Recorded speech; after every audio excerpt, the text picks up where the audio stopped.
Hello everyone, it's Colby. Welcome to Excited Caves D&D discussions where my buddy Philip and I go over all things D&D. This time, all about dwarves.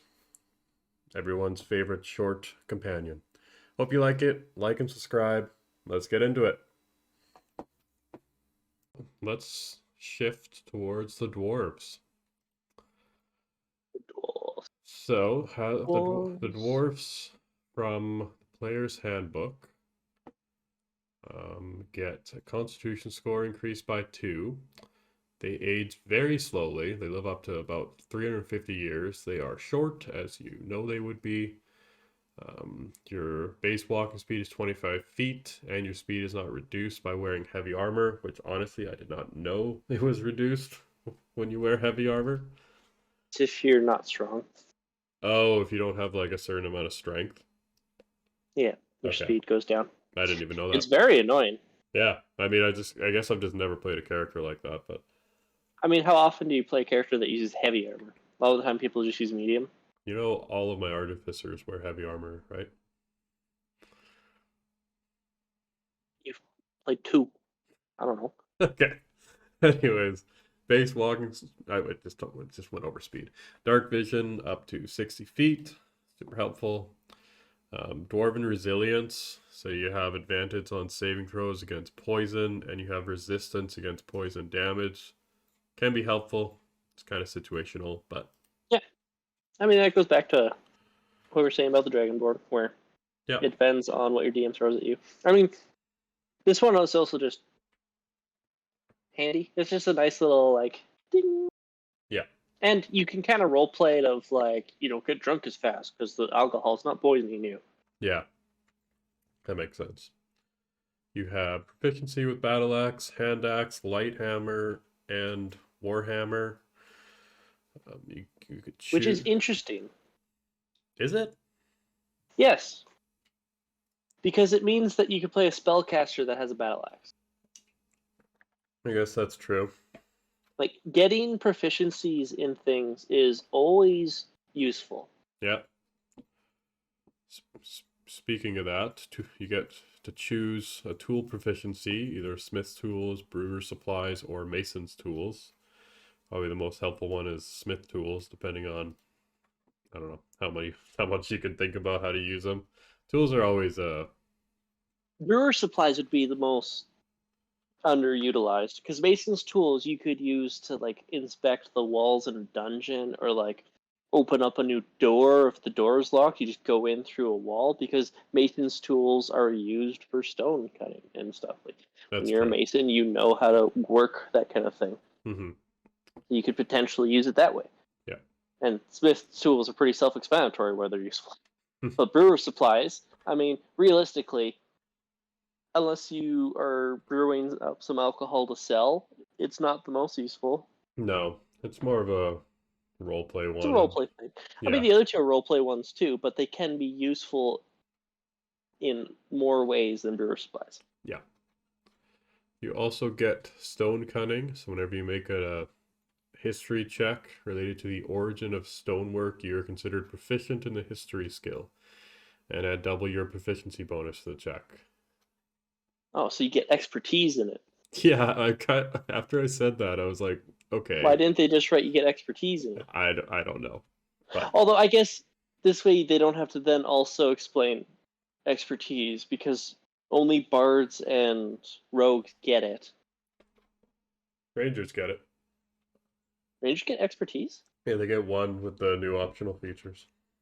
Oh, optional features. Optional features are garbage. No, they're not. They're good. Anyway, that's No. another discussion. We can't get into that right now. Languages, common, and obviously dwarvish.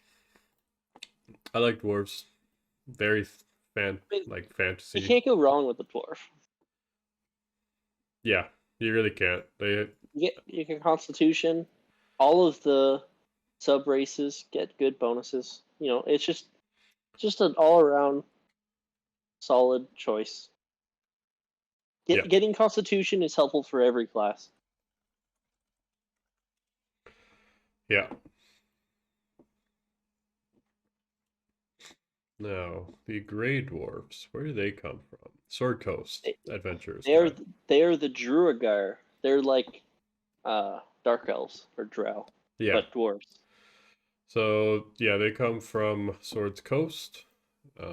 Your strength increases by one for your ability score increase. Hopefully other things make up for that. That's only one ability score increase. You Uh, still get the base dwarf traits. oh, really? Okay. Yeah, these are just because when you pick dwarf, you don't just pick dwarf. You pick a subrace. Right. Okay. That makes So sense. these are in addition to all of those. Yeah. So yeah, strength score increased by one. You get 120 feet of dark vision, which is great. Yeah, yeah. Your dark vision doubles Yeah. because you live underground. I mean, Yeah. yeah, Yeah. You get to speak undercommon. Well, because you live underground. Makes yep, sense. Dwerger resilience. You have advantage on saving throws against illusions and against being charmed or paralyzed. Probably because you live underground. yeah. Well, and you're dealing with all those like magic mushrooms and spiders and drow all the time. So Yeah, bad stuff. yeah, they do this kind of thing. And you get Dwerger magic. When you reach third level, you can cast the enlarge reduce spell on yourself once with this trait, using only the spell's enlarge option. Okay. I Can't I can't reduce. really I really like that. That you What can just at third level, you can just make yourself bigger. why restrict it? Cause lore. Oh, is it lore? Okay. Yeah, Again, I don't follow I lore of mean these, so that's what all of the race features are from. I guess there's probably like a subconscious of lore that's built into me. that, Colby, that's like asking how come a red dragonborn gets fire breath Well, it's because of red, because of obviously. lore. Because of red. You also get invisibility at fifth level, Yeah, which which is great. that's oh You can't cast while you're in direct sunlight. Um, that's a pretty easy thing to work around. yeah, although sunlight has no effect on them once cast. Just go into the shade, Yes, cast it. absolutely. Carry an umbrella with you. You're good. Yeah. And you have sunlight sensitivity, which you have disadvantage on attack rolls and perception checks that rely on sight when you, the target of your attack, or whatever you're trying to perceive, is in direct sunlight. There's a couple races that have this. One of them is the Cobalts. Mhm. Honestly, I hate when this is on a race. I understand why, but I don't want to play it if it has this because I I think it's necessary in this sub race. I think it balances it. I I do. think it's absolutely necessary because getting an invisibility spell and large spell, which boosts your attack, your advantage on saving throws against being charmed or paralyzed, and illusions. You get dark vision of 120 feet, plus all the dwarven abilities. Like you need this, otherwise it would be one of the best. It would just be unparalleled because when you get when you get the invisibility spell innately, that is so strong for Yeah, every class. yeah, It benefits literally every class. yeah.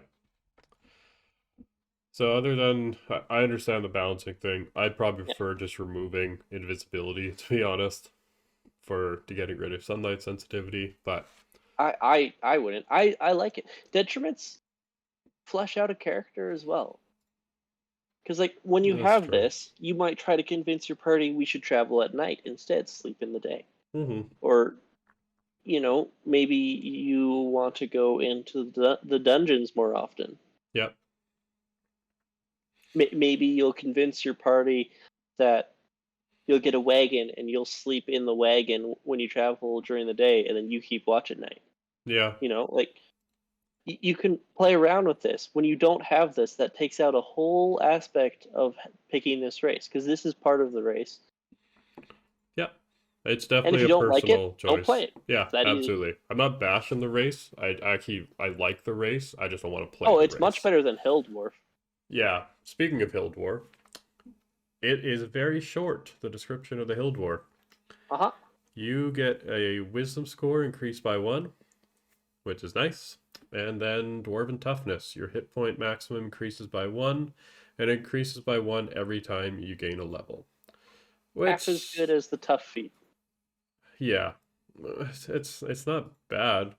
It's just, you know, It's just fine. yeah, nothing special. It's easier to manage than Durgar. That's true. It is tankier. You get more health. Barely. Yeah. I don't think we'll go over the mark of the Warding Dwarf. We'll just skip to the Mountain Dwarf, which is also a very small description. And Yeah, but it's better than the Hill Dwarf. yeah, absolutely. Your strength score increases by 2, and you gain proficiency with light and medium armor, which Yeah. can be nice. Well, it's good and not helpful at the same time. Because if you play a class that is strength based, you're going to get those anyway. That's true. However, if you play a class that isn't strength based, your strength goes up, which whoop-de-doo. But then you can wear armor. Yeah. I'd imagine it being like. Actually, I was Because, like, going. armor could be really useful for a class that doesn't normally get it. Yeah, I was gonna say like some of the subclasses that are like spellcasters, where they're based around melee, but they probably give the proficiency anyways for light and medium armor. A lot of the time, they restrict you to only using one. But, like, this can be useful if you're, say, playing a druid that you want to be the party healer. Yeah, Having armor is useful. Or if you're a sorcerer and you just don't like how squishy you are. So armor's just useful because it's really annoying being squishy all the yeah. time, and it is also annoying having to always use mage armor. Mm-hmm. But it's just useful, but considering most of the time when people pick a dwarf, they're usually being a martial class because like most people's heads when they think of dwarf, they think of Gimli, Oh yeah, and and that's a lot of it's built around that too. yeah, well, but I think that this one is better for that than the hill dwarf. Yeah, I think so. But they are pretty similar, Mm. if we're honest. The gray dwarf is really the standout here because it honestly it's because hill dwarf and mountain dwarf were player's handbook. Duergar isn't, Yeah, like and pretty much everything that has come out since the player's handbook is a lot more fleshed out, a lot more fun because they kind of like took what people were saying, took what people liked, didn't like, and like actually like made fleshed out things more so. A lot of the time, not all the time, obviously. yeah. Like even like new subclasses tend to be better Mm-hmm. because they include things that the subclasses should have always included, but they Yeah. don't go back and change the originals. They just make the new ones like this. So it makes the original subclasses really bad.